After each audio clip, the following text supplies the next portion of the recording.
Welcome into this edition of Revealing the Truth, where we cover the headlines, the heartlines, and biblical truth. I'm your host, the Reverend Rabbi Eric Walker.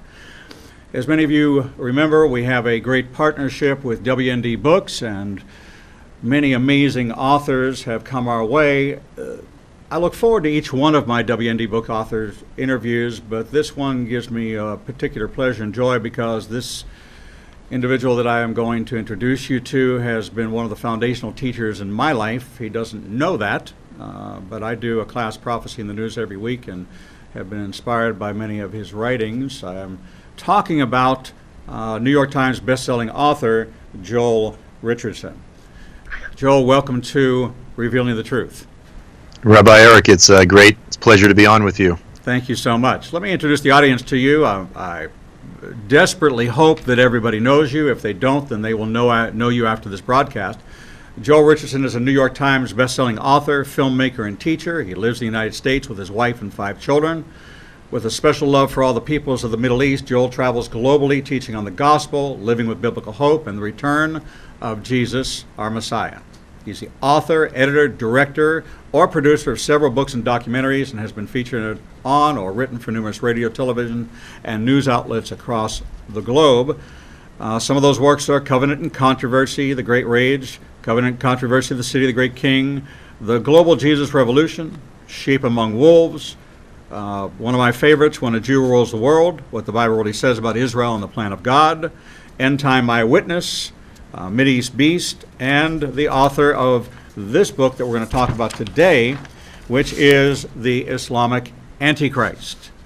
Now, many of you have heard me many times talk about the Islamic Antichrist, the Mahdi, the raising up of one who would be the Messiah of Islam, that would be a broker of peace, knowing that the tribulation starts the moment that the 7-year plan is signed.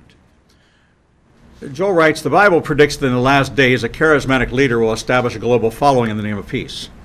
The Quran also predicts that a man will rise up to lead the nations, pledging to usher in an era of peace. The man in the Quran is called the Mahdi, or Islam's savior.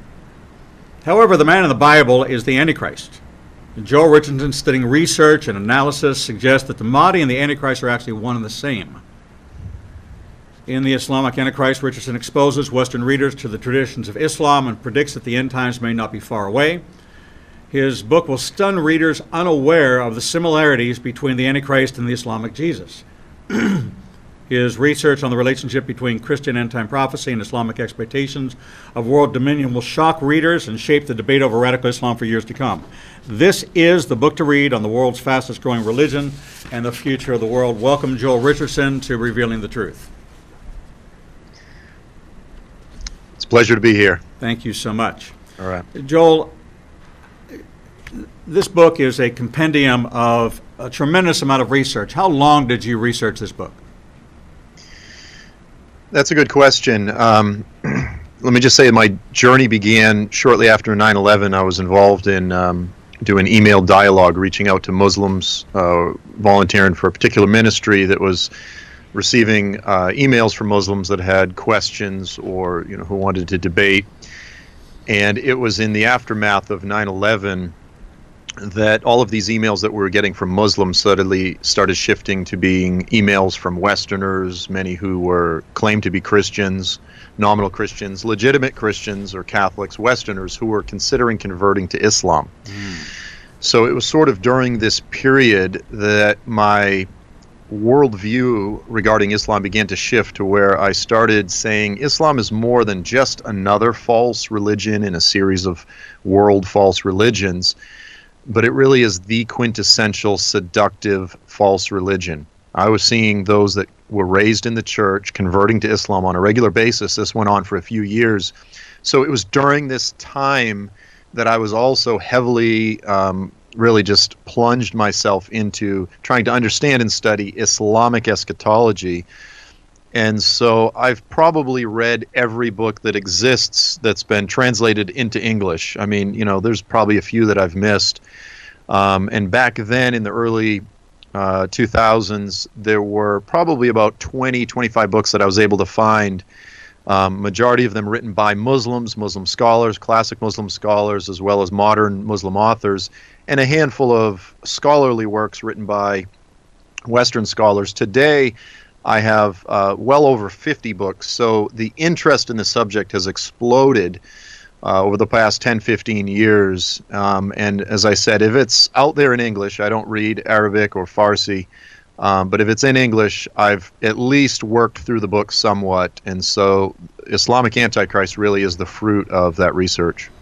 It's so fascinating to me that the oldest prophecy in the Bible, Genesis 3:15, foretells of a coming Messiah, the seed of the woman, but it also foretells of the seed of the serpent, the spawn of Satan.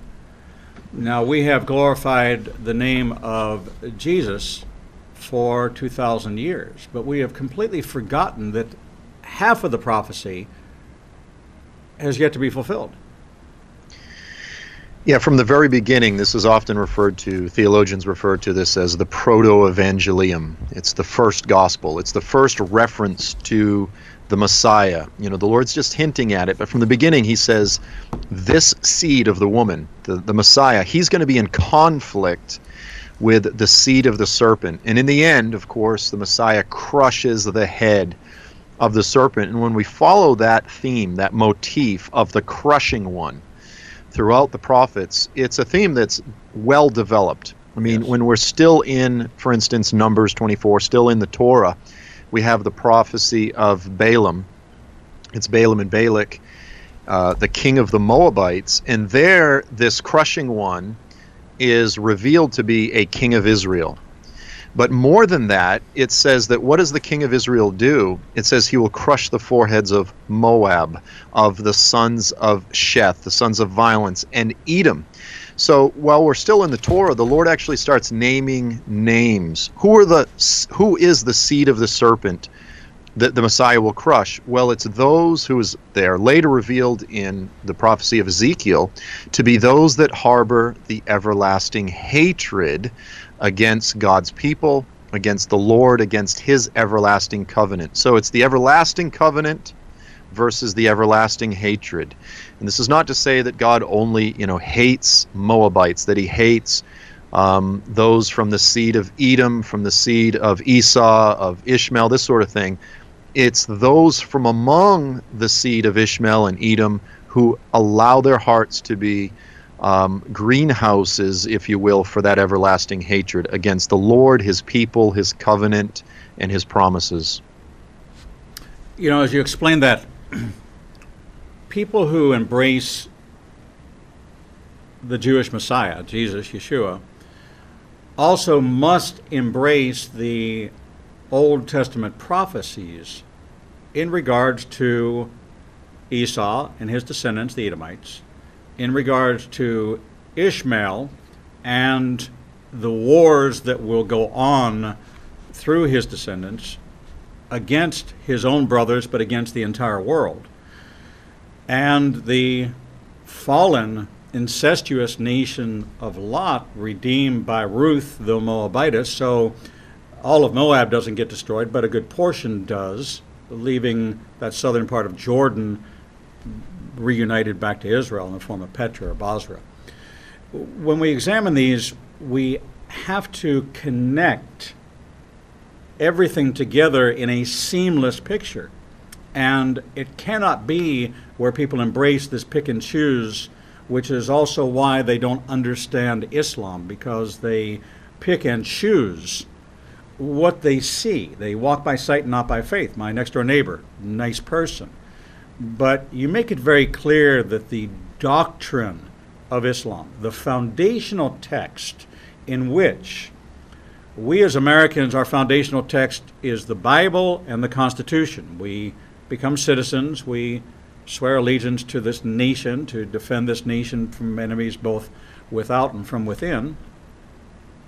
Islam swears their allegiance by nature, by observance, by text, to a different God than the God of Abraham, Isaac, and Jacob, to a different prophet than even categorizing Jesus as a prophet, for he was all man and all God.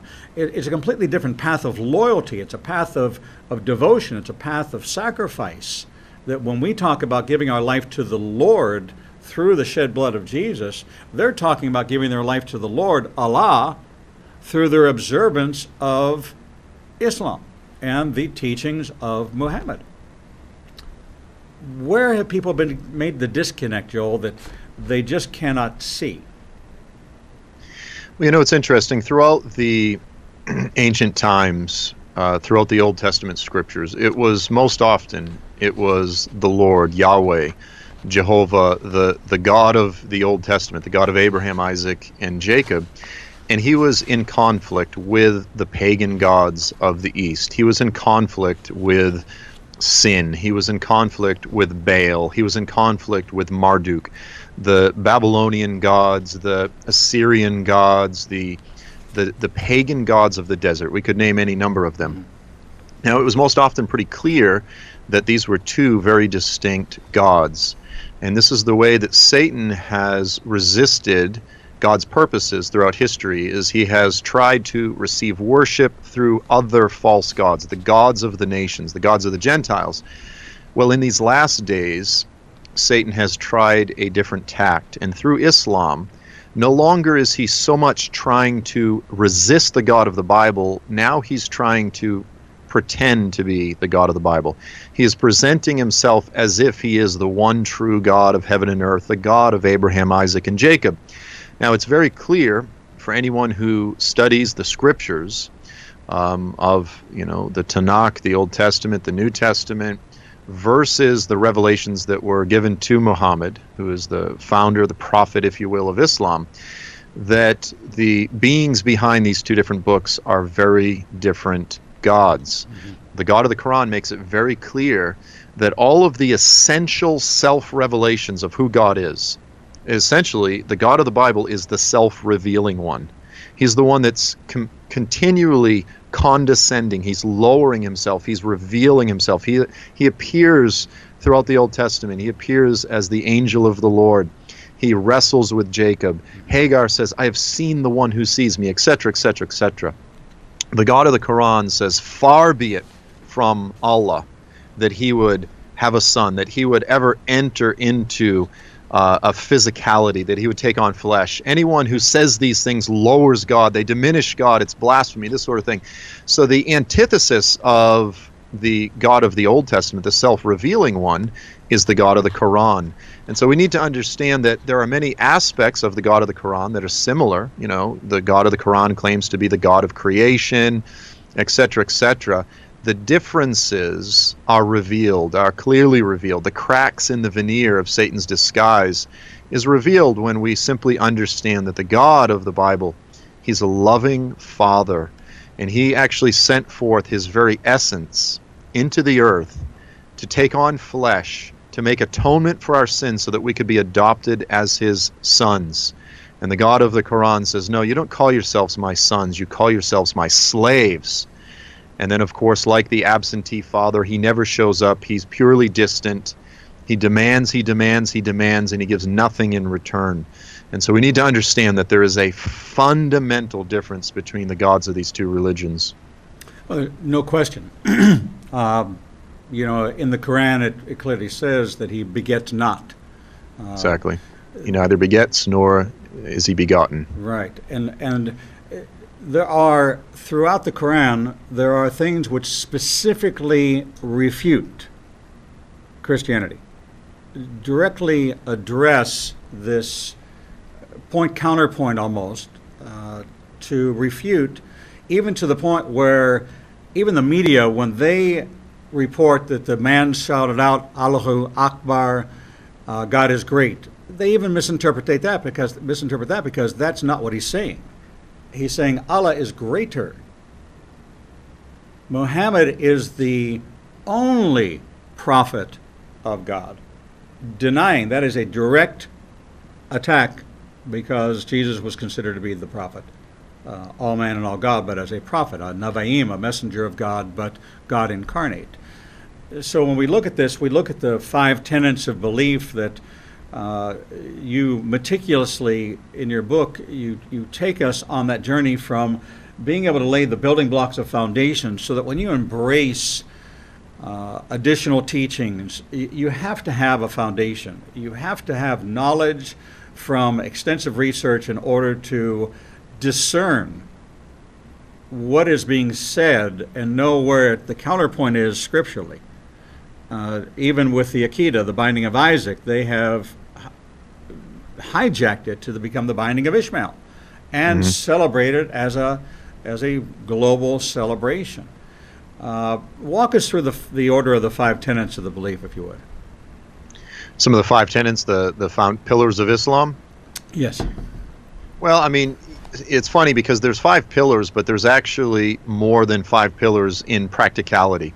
Because, you're supposed to make Hajj or pilgrimage to Mecca. You have to believe in God. You have to believe in his angels in the last days. There's certain fundamental things that you have to believe.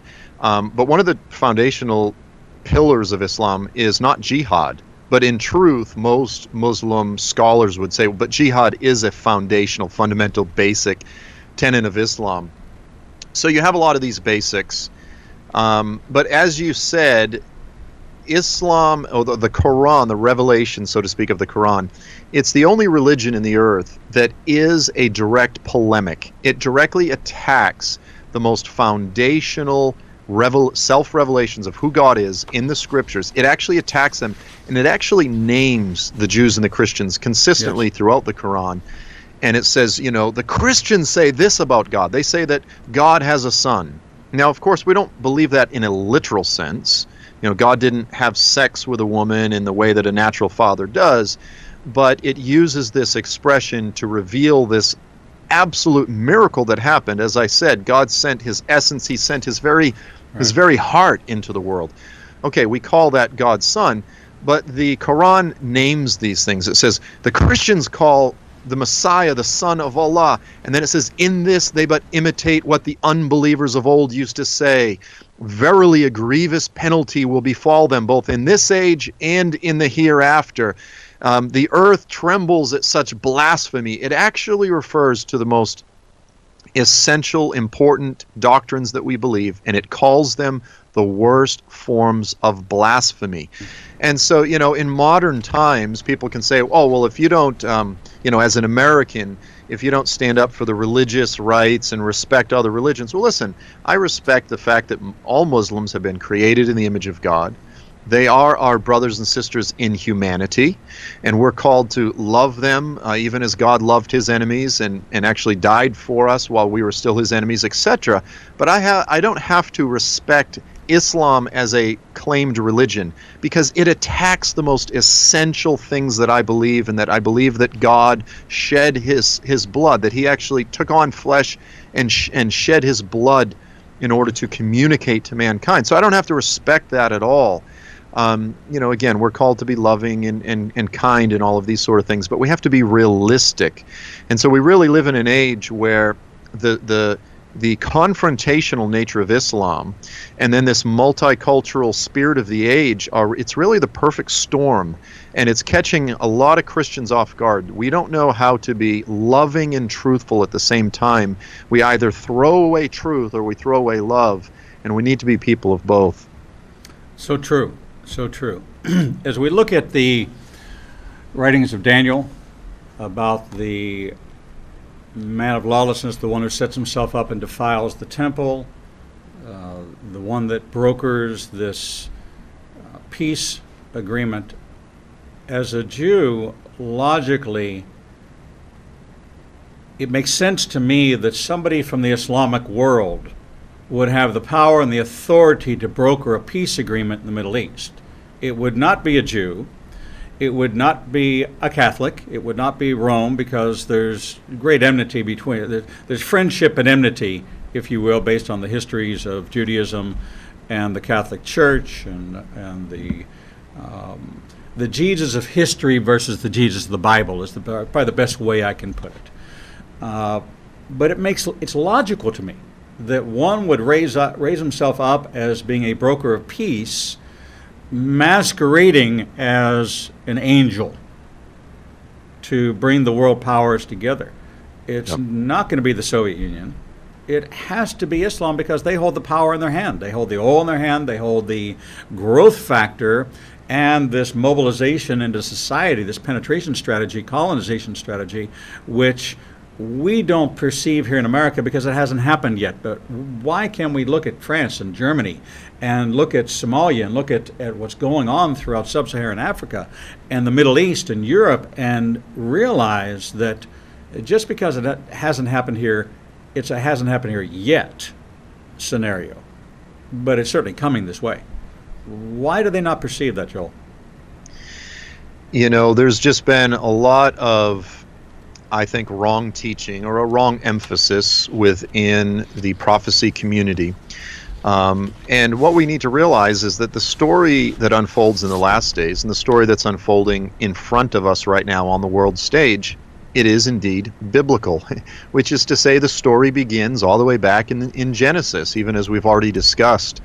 And so while much of the church is focusing on Europe, focusing on the conflict that Protestants have had with the Catholic Church throughout history, and those are very legitimate issues that we fought over and so forth, we've focused on our worldview, on the things that are important to us, and then we've tried to impose them into the biblical story, failing to recognize that the Bible is and always has been about Jerusalem, about Israel.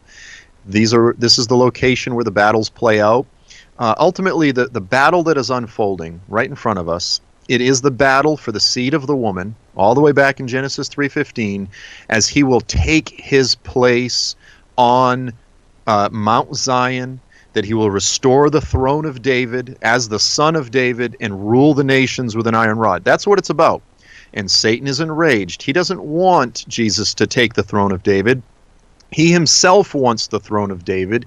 And if you simply look at a map, you can see that Satan has been gathering his forces around the throne of David, around the city of God for the past 1,400 years. It's not to say the Catholic Church is not irrelevant or any of these things, but there is something that is far more relevant. It's right in front of us. In fact, Satan has inspired and built a monument on the very Temple Mount itself. And that monument of defiance, that golden dome, not to be confused with the Al-Aqsa Mosque, it says right inside that dome, "Far be it from God that he would have a son." This is the very spot where God's son will rule the nations. If we don't see that as prophetic, then we're missing what's right in front of us, because we've been distracted, I think, by a lot of this Roman-centric, Eurocentric prophecy perspective. You know, and it's interesting, if I can mention, the whole, see, the rabbis understand that the story that's unfolding, it is the conflict between Israel and Edom, and it is the conflict between Israel and the Amalekites, the children of Edom, etc. But within the Talmud, there's actually this tradition, and they have that one of the descendants of Edom actually migrated to Europe. And so some of the rabbis and some of the sages throughout history in their commentaries, they talk about Edom as referring to the Christendom, the Europe, the Catholic Church. Whereas we know that biblically Edom is not Europe, Edom is the Middle East. Scripturally, that's undeniable. But because of the long history of the Christian mistreatment of the Jewish people, it made sense throughout the medieval period, etc. And so it's interesting that we Christians are often embracing a perspective which is very Talmudic, and it's not rooted in the text. It's actually rooted in a rabbinic tradition that's not even accurate. Well, and I think that actually sums up why so many people are confused. They embrace the commentary more than the original text. They don't want to read it for themselves. There are few that have embraced the reading of the Quran, and I certainly do not recommend people doing a deep dive on the counterfeit unless you are actually well versed in the authentic. You open yourself up to a whole lot of deception and confusion, Babylon confusion. We're talking with Joel Richardson, author, New York Times best-selling author of The Islamic Antichrist, a book that is so ideally researched, foundationally lays out from the beginning of Genesis all the way through present day I want to encourage you that while we're on our break, if you'll go visit our books and media page, click on the Islamic Antichrist. Order it right now at ignitianation.com. We're going to take a short break, have a few announcements, and when we return, we're going to dig deeper into the Islamic Antichrist with Joel Richardson. We'll be right back. Welcome back to Revealing the Truth, where we cover the headlines, the heart lines, and biblical truth. I'm your host, the Reverend Rabbi Eric Walker, and we are in an in-depth conversation with New York Times best-selling author Joel Richardson. Today we're talking about the Islamic Antichrist. On February 16th, we'll be talking about his new book, Mystery Babylon. But before we go there, we need to go here, to lay a firm foundation of understanding about what the Quran says, what the research shows. Is Islam truly a violent religion? Is Islam's agenda to become the one world religion, to dominate the world, for us to adhere to Sharia? Is it a religion that will advance using every and any method, both psychological, spiritual, economic, political, whatever they can do to advance the cause of Islam, they will do, and we need to be aware of the platform. If you want to understand somebody's political view, you understand what platform. You determine if they're a Republican, if they're a Democrat, if they're a conservative, if they're a liberal. You begin to weigh those things, identifying their foundational truths. But when we look at Islam, we become confused by the nice guy living down the street from us, and we get confused by the jihadi terrorist, and we wonder if they're the same. And Joel Richardson can help us make sense of that. Welcome back to the show, Joel. Great to be back. So take us there. Take us right there. We see this young couple move into the neighborhood. They're lovely. They have children. Their kids go to school with our kids. We welcome them to the neighborhood party. But underlying, do they have an obligation that should there be an advance of Islam in America, that they must conform and comply to a higher law than the Constitution? Well, that's a good question, and I need to be very careful in answering that, because let me just proceed what I'm about to say by saying this. Your average Muslim, so let's say the Muslim family down the street, they have kids, you get along with them, you see them at the school gatherings or whatever it might be. Right. Are they potential jihadists, or are they probably moderate? And there's no way of knowing, because the fact of the matter is your average Muslim is far more Quranically illiterate than your average Christian is biblically illiterate. And that's saying a lot. The Quran is written in Arabic, and of course the majority Muslims of the world don't speak Arabic, right, don't read Arabic, but they learn how to recite the Quran, or some of them do, in Arabic, which is about as valuable as if I learned how to recite the New Testament in Greek, but don't speak Greek. Right. And so for many, many Muslims, they are culturally Muslim. And, maybe like someone who was raised Catholic, it's sort of part of their social culture, identity, and this sort of thing. But they may have absolutely no allegiance to Sharia. There are plenty of, I prefer to use the term liberal or cultural Muslims. Mm-hmm. I'm very conservative politically. The only time that I generally encourage someone to become more liberal is if they are Muslim. Because usually what that converts over to is it means they're not very devout. They're right, probably not looking to chop your head off and convert you to Islam and force Sharia law. A lot of Muslims despise Sharia. So we need to understand there's that reality. We need to be careful of not being overly paranoid. On the other hand, is there a larger global agenda of which many, many Muslims are part of? They want to see Islam become dominant throughout the world in the same way that I want to see the truth concerning Yeshua, Jesus the Messiah, known throughout the nations. Well, of course, I'm part of that conspiracy to see the gospel proclaimed to all nations. Yes. But I don't want to enforce anyone to submit to that unless, of course, Jesus, when he returns with a sword, he returns with an iron rod. And he has prerogative to do that because he's perfect, and I tend to stink at justice, if you will. We humans tend to always mess up on it. That's why he waits until he comes back to establish these things, this loving dictatorship, if you will.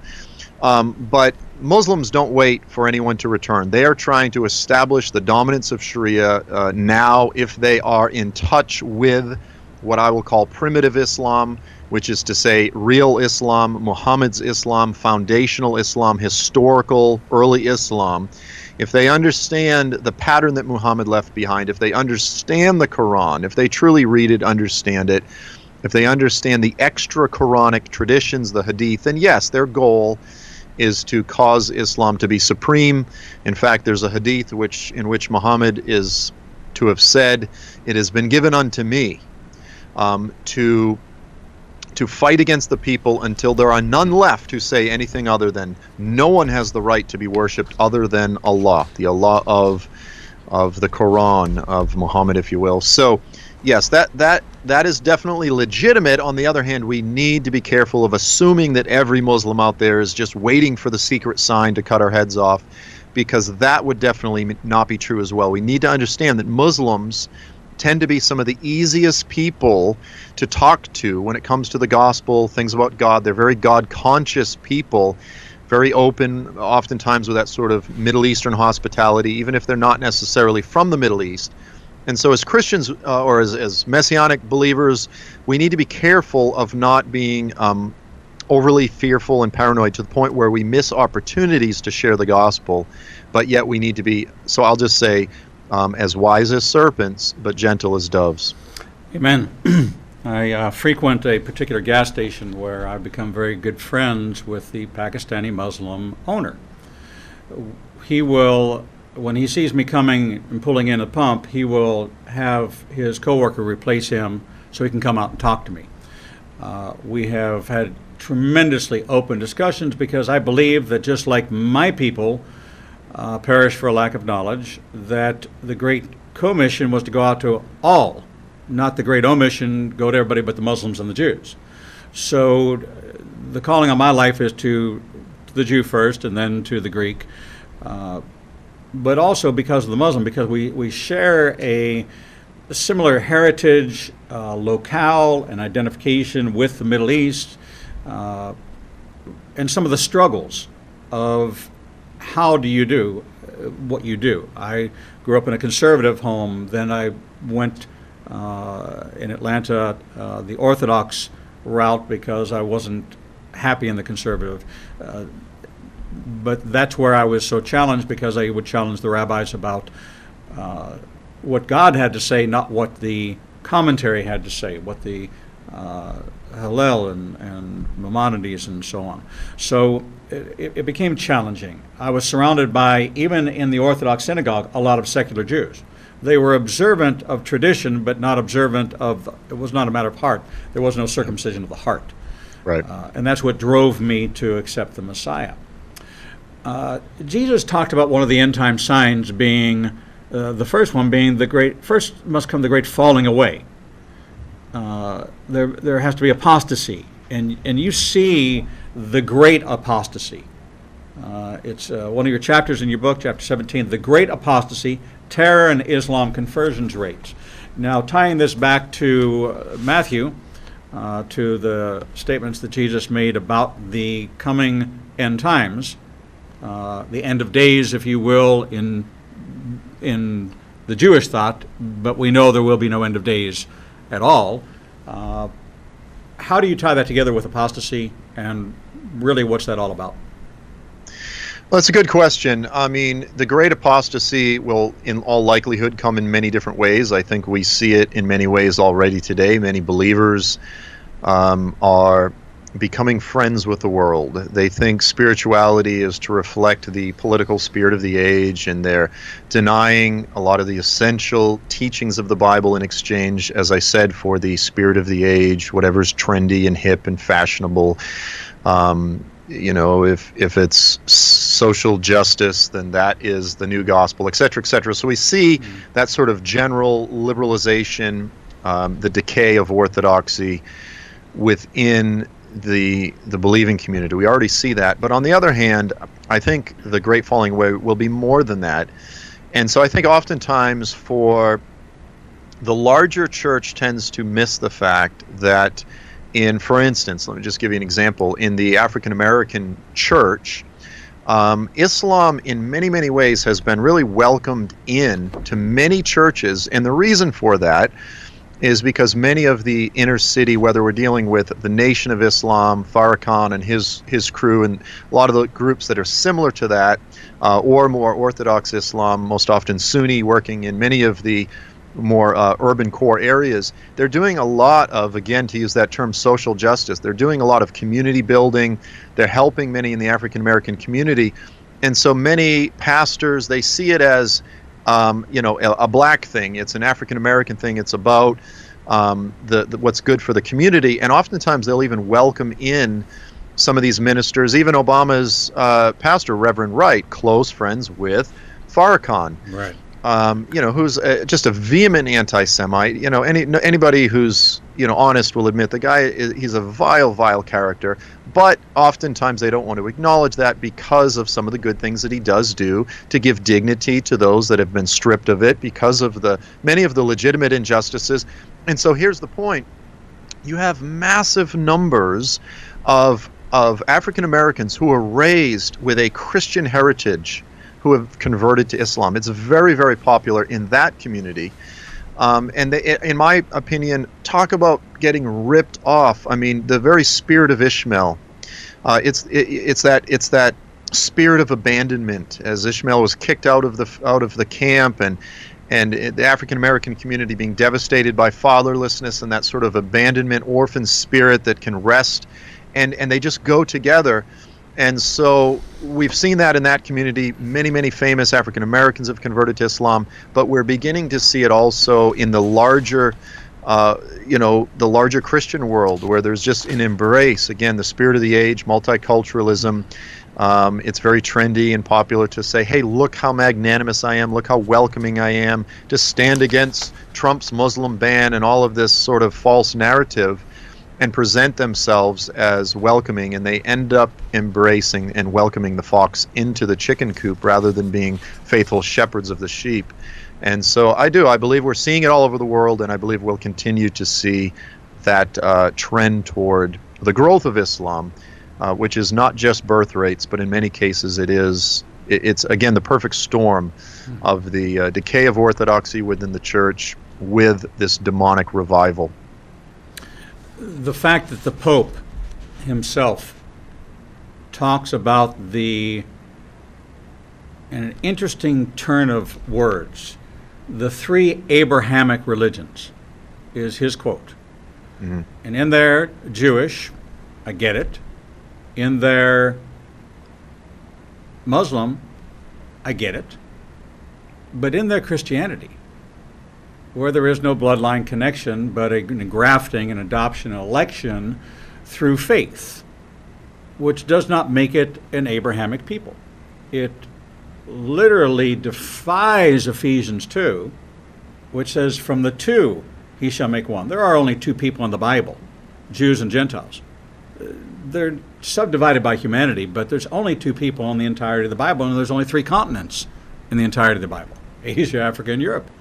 So when we go to look at this, and the spokesperson representing 1.2 billion voices lumps all this together as an Abrahamic religion and acknowledges the Palestinians by blessing an embassy there and taking this stand, which is clearly anti-Semitic, people miss the mark that anti-Jewish, anti-Israel is anti-Jesus. It is one and the same. You cannot love the Jewish Messiah and hate his children, his people, his blood relatives, the lineage of this, the seed of Abraham through Isaac and Jacob. So we're faced with this. It's not misinformation, it's disinformation. It's information which is meant to evoke a certain response. It's calculated, it's deliberate. It is for the purpose of inciting a people to something that they have no knowledge of, to work people into a lather either for, or then there's those that work them into a lather against. And you and I share the same position. We are not anti-anybody. We are pro-Jesus. We're pro-God and God's plan. In God's plan, there is an adversary, and there is a war. And the war is headed up by the one who brokers the peace accord, the one who implements a law across the world that says if you do not take and abide by this, and the number of his name shall be 666. I can't see it any other way than coming out of Islam. Yeah, it's interesting when you look at some of the descriptions of the Antichrist, the lawlessness, the man of lawlessness, the son of perdition in Daniel, primarily in Daniel and in a few other places. He emerges as a man with enough political capital and an air, a veneer of moderation, of peace, that he is able to enter into this covenant of some kind. It's either a strong covenant, or he strengthens a covenant, or make a covenant strong with the many, which is most often a reference to the people of Israel. And oftentimes you'll hear critics say, well, that's only mentioned in Daniel 9, but in fact the prototype for this is actually found in Isaiah, where Isaiah the prophet was railing against the southern kingdom of Judah, saying, don't you guys do what the northern kingdom of Israel did, which is don't enter into alliances, treaties, covenants for the sake of security. So the northern kingdoms entered into alliances with Aram, Damascus, the kingdom to the north, as well as with Assyria, in order to believing that it would protect them from the Assyrian, from the overwhelming scourge, the flood. Of course it didn't, and the northern 10 tribes were carried off by the Assyrian. Similar situation was now facing the southern kingdom of Judah. Isaiah said, don't do it. Instead, they entered into a security alliance with Egypt, believing that that would protect them from the Assyrian, ultimately from Nebuchadnezzar, the Babylonians. And as we know, that played out. It didn't work. And Isaiah's antidote was, no, don't trust in covenants with pagans. Don't trust in covenants with the Gentiles. Put your faith in the precious, true, tested cornerstone. The one who trusts in him will not be dismayed. Put your faith in the Messiah. Put your faith in me. Trust me to protect you, and obey my laws, my statutes, my ordinances, this sort of thing. So that becomes the prototype. So throughout Torah, it's, don't enter into alliances, covenants with the surrounding peoples. In the last days, that great final last time that the people of Israel, the leaders of Israel, the worthless shepherds, as Ezekiel refers to them, will enter into a covenant with the surrounding peoples through the mediator of the Antichrist. And we know that the end result of that is one final chastisement. And so, again, this calls for wisdom on behalf of believers in an age that celebrates unity within diversity and all of these things. And again, we're not talking about being unloving. We're talking about obeying the biblical prescription against marriages, covenants, and alliances with those who worship other gods. You can be friends with anyone, but making covenants, marriages, the Lord takes this very, very seriously. Amen. You're exactly right. That's a precursor to Gog Magog, the campaign of Armageddon, that Israel is at peace with its neighbors. So that's one of the 4 specific requirements of Ezekiel 38, as he sets the stage for this campaign that will come. Joe, we just have a few minutes. I always like to leave these conversations with kind of a word of encouragement and instruction for how should people respond to this. We've got the president that's now invoking the Immigration and Nationalization Act of 1952. He's now doing something that the law provided for my 65 years of life, but it's never really been implemented. He's just doing what the law says, implementing what the law already in the books. But the world is crying out, and we seem to be responders to loud voices when we know that the Holy Spirit is in the wind. And we are fearful of loud voices.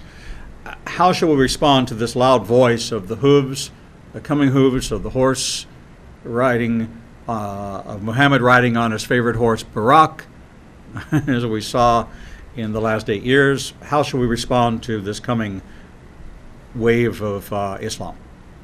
Sure. Well, it's funny. Right now, this political atmosphere is just dominating, and everybody feels pulled to either one side or the other. But we are people of another kingdom, and I believe that we need to, on one side as conservatives, we need to avoid some of the fear and hysteria of believing that every Muslim is sort of a Trojan horse that's coming here to take over and colonize and this sort of thing. We're called to love those that are outcast, forgotten, the refugee. We are called to love them. Even if we disagree with them coming, we have to be reaching them while they're here. We've been praying, Lord, let your truth, the call of the people of God, of the Jews, is to be a light to the Gentiles.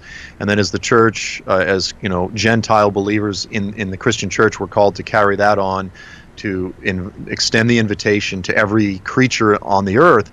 And we say, Lord, let the gospel go forth to the Muslim nations, and then we hardly send any missionaries there because it's dangerous. And then the Lord allows catastrophe to shake up the world, and now they're coming here, and we're hardly reaching them, and it's so easy to reach them while we're here. So on one hand, we need to recognize that we're called to imitate our Father in heaven, who loved his enemies. While we were his enemies, he actually died for us. Jesus died for us while we were his enemies. And we're actually called to imitate Jesus, to embrace the cross, not to put our security first and foremost, but to snatch as many out of the fire as possible. Okay, so we need to have the Spirit of Christ. We need to recover a theology of the cross, of embracing the cross, of imitating Messiah, of making ourselves a servant, even of our enemies. Okay. On the other hand, we need to avoid the insane hysteria of the left, simply because you have an elected president who's trying to use wisdom in security for his people, which is the governmental obligation and call and mandate. And every time he acts, they're going to freak out and say, well, you're obviously a racist or a xenophobe, Islamophobe, and all this kind of nonsense. There's just insanity from the left. But unfortunately, even on the side of the believing community, there's a lot of fear and self-protectionism that we need to avoid as well. We need to be people, as I said earlier, who we're as wise as serpents, but gentle as doves. But we do need to have a gospel priority. We need to realize that the cross in this present age is not primarily a vending machine so that we can live our best happy lives now. It is an object of suffering whereby we imitate the Messiah in order that we can inherit glory in the age to come. And I believe that even as we touched on Ishmael at the very beginning, Ishmael's not part of the covenant that the Lord made with Right. Abraham, Isaac, and Jacob. But the Lord did promise that Ishmael would become a great people. Yes. And the term there, great, is not merely numerous. It's actually blessed, great. And I believe that we who understand the prophetic voice of the Lord need to understand that the Lord named Ishmael, and his name means the Lord hears. And we need to have that intercessory spirit that says, Lord, hear the cry of Ishmael. They've been crying out to the God they don't know. They don't know you. The God of Islam is unknowable. And Father, open their ears, open their eyes. Do for them what you've done for us. Ishmael come home, and that you would save a mighty, mighty remnant out of the Islamic world, that they would become brothers and sisters, servants of the Jewish king, and that, as the Isaiah 60 refers to, all the nations, multitudes of camels coming up out of Arabia would cover the land in that day, and they would come up and set their offerings on the altar. They would be acceptable to the Lord, and the word on their lips would be that this is the city of the Holy One of Zion. Amen. And that's what we're working for. Amen and amen. We've been talking with Joel Rosenberg, New York Times bestselling author of the Islamic Anti Christ. You can follow Joel at joelstrumpet.com. We just so enjoy having Joel Richardson with us. We enjoy him so much. He's going to be back here on February the 16th to talk about his newest book, Mystery Babylon. I want to thank Joel Richardson. I want to thank WND Books for their ongoing support. We will have Joel back soon, but in the meantime, order this book at our Books and Media page on ignitinganation.com. And that, my friends, is this edition of Revealing the Truth. We'll be back with the next segment, next edition, in just a few minutes. Shalom.